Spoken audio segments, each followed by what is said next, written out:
అందరికీ నమస్కారం. నేను రీసెంట్‌గా ఒక ప్రాబ్లమ్ అయితే చూడడం జరిగింది. మా ఫ్రెండ్ కొత్తగా 5G మొబైల్ కొన్నాడు. దానిలో 5G సిమ్ కూడా వేశాడు. వాడు ఉంటున్న ఏరియాలో 5G నెట్వర్క్ కూడా అందుబాటులో ఉంది. కానీ వాడు మొబైల్‌లో 5G నెట్వర్క్ అనేది చూపించట్లేదు. మీరు కొత్తగా 5G మొబైల్ కొని 5G సిమ్ వేసినంత మాత్రాన మీ మొబైల్‌లో 5G నెట్వర్క్ రావడానికి రూల్ ఏం లేదు. కొన్ని సెట్టింగ్స్ మనం చేంజ్ చేసుకుంటే ఆటోమేటిక్‌గా మన ఫోన్‌లో అనేది 5G నెట్వర్క్ ఎనేబుల్ అవ్వడం జరుగుతుంది. సో మీలో ఎవరైనా ఈ ప్రాబ్లం కనుక ఫేస్ చేస్తుంటే వెంటనే ఈ సెట్టింగ్స్ని మాడిఫై చేసుకుంటే మీ ఫోన్లో కూడా 5G నెట్వర్క్ అనేది ఎనేబుల్ అవ్వడం జరుగుతుంది. సో తప్పకుండా ఈ సెట్టింగ్స్ మీరు కూడా చేసుకోండి. మీ ఫోన్లో ఉన్న సెట్టింగ్స్ అయితే ఓపెన్ చేయండి. ఇక్కడ SIM card and mobile network మీద ట్యాప్ చేయండి. ఇక్కడ మీ సిమ్ మీద ట్యాప్ చేయండి.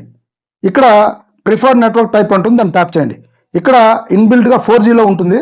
సో ఇప్పుడు మీరు 5G సిమ్ వేశారు, 5G మొబైల్ కొన్నారు కాబట్టి ఇక్కడ 5G ప్రిఫర్డ్ ఉంటుంది. సో దీన్ని ఆన్ చేసుకుంటే ఆటోమేటిక్గా మీ మొబైల్లో 5G నెట్వర్క్ అనేది ఎనేబుల్ అవ్వడం జరుగుతుంది. సో ఫ్రెండ్స్, చూశారు కదా, ఇన్ఫర్మేషన్ని సేవ్ చేసుకోండి, షేర్ చేయండి. ఫ్యూచర్లో మీకు ఎప్పుడైనా ఉపయోగపడచ్చు. ఇలాంటి మరిన్ని వీడియోస్ కోసం మన ఛానల్ని తప్పకుండా సబ్స్క్రైబ్ చేయండి. Thank you.